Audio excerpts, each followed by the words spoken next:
Alright, I'm going to bring you an Empire Total War video here, and I know you've seen me use the natives recently, but trust me, you're going to like this. This is a Pueblo army I've put together, and as you heard in my other videos, I enjoy using the natives on Empire, mainly because they're underdogs, and it's kind of hard to win with them, especially if you intend to shoot it out with a European opponent. Here's my warriors marching out of the shadows now. These guys have some interesting paint on their face. In any case, let me show you what I've got for an army. I have up front 4 units of tribesmen, which are militia units, and they have 3 chevrons, and this is in order to keep them from routing easily. In the rear of them, I have 8 units of these face-painted warriors, just called warriors. I have behind them 1 unit on each flank of medicine men, and in the very back I have these sweet crow horse warriors. These guys are some excellent native cavalry. They're bow armed and they're also very good in the melee. Alright, I'm now rushing forward on my opponent, who is playing as Prussia. He has 7 Prussian Jaegers, and I'll show you his line when the time comes. And here he's charging on all of his cavalry. And while I can't say this is the smartest move, I wouldn't be too quick to blame him, because European cavalry frequently will just chain rout an entire army of natives. But what he isn't counting on here is that I have medicine men, and they boost the morale of the units around to ridiculous levels. And also, I just have a large number of men, and now you can see arrows flying in from my crow horse warriors, and they're quite accurate. So these cavalry are going to get scared and destroyed. Now over here, let me take you in on the action. My tribesmen served a purpose here, and it wasn't to be excellent melee units. Their purpose was to absorb bullets. Yes, a very noble cause indeed.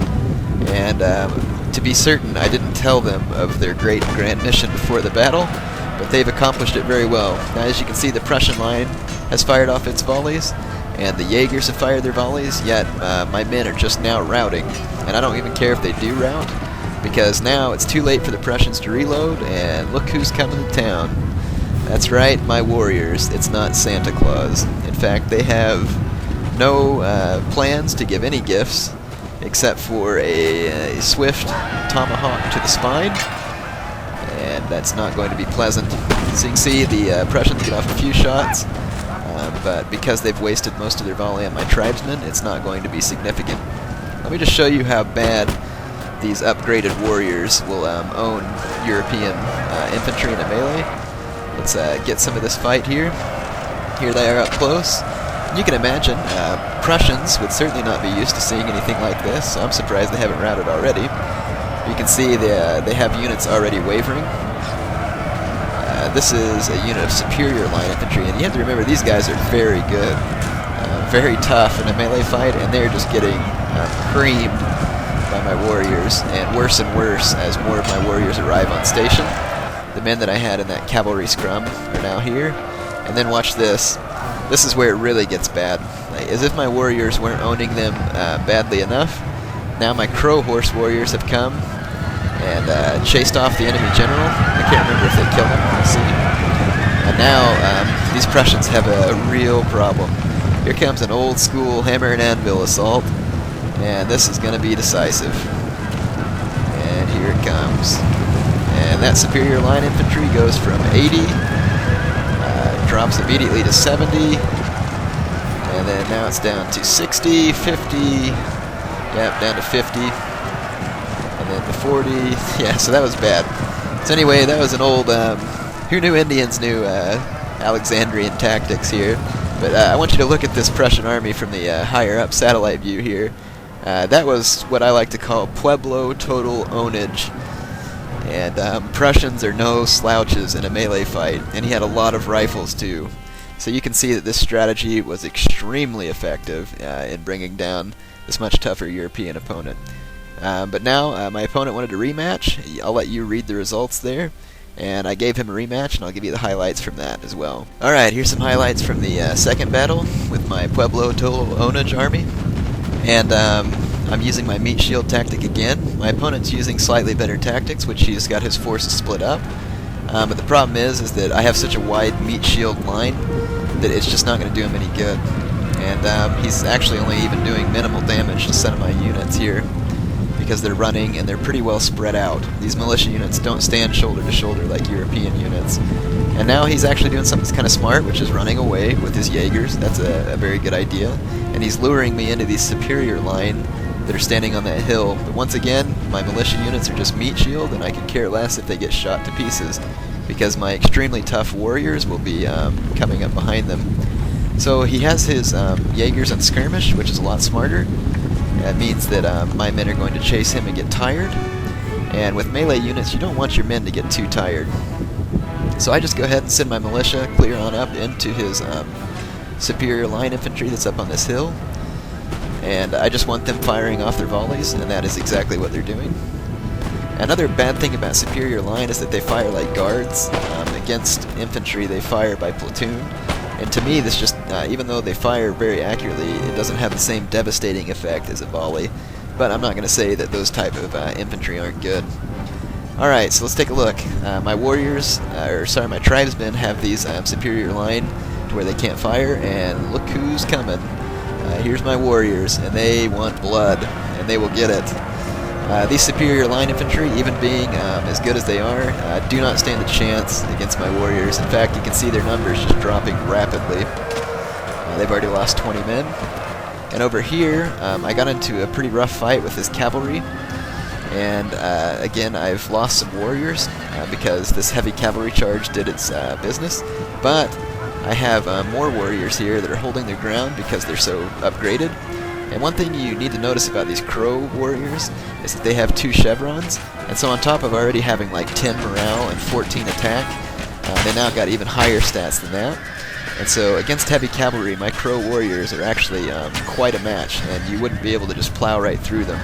And so what I decided to do was allow my warriors to sit here and keep fighting while I start firing in arrows, because I can kind of arc the arrows over the heads of my men. I'm sure I still cause some friendly fire, but it's worth it because then I don't have to lose horses in a melee against these cuirassiers. So I'm giving his heavy cavalry here a real pummeling from a distance. Let's wait and get one more volley in here real quick. And of course, because they're horse archers, they reload faster than musket men on horseback. So I'm going to let my horses fire off some more volleys here. And here it comes. Yep, see, that did it. This unit's starting to waver. Only have 4 men left.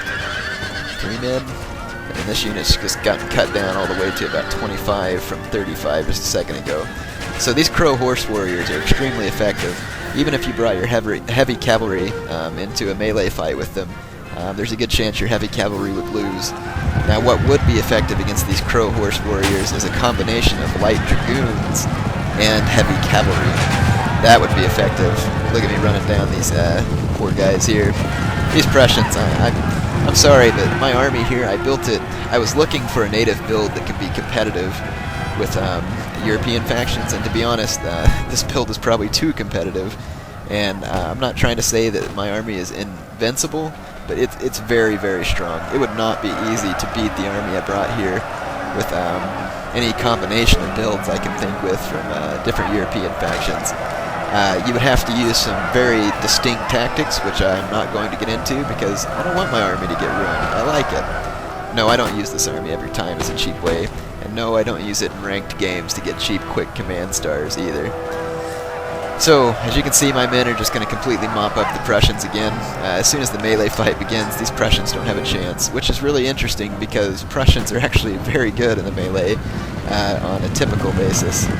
Here's my crow warriors absolutely trashing these Prussian Jaegers, and the enemy general is going to come in to try and do something about it, but the only thing that he can do about it is to die quickly, so that his men will turn and run and hopefully save some of their lives.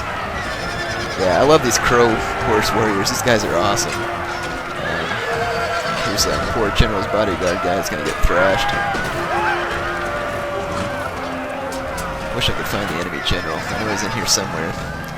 In any case, I'm going to go ahead and cut out the rest of this battle. It's just me running down his remaining Prussian Jaegers and hatcheting the rest of his line infantry in the spine. And that's pretty much it. But anyway, I hope you enjoyed these native ownage videos.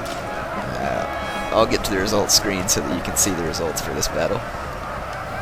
Alright, here's the results screen again, and as you can see, I took quite a few losses, even more than my opponent, but that's partly because I have, let's see, 480 men that I'm willing to sacrifice, and a melee fight isn't always pretty.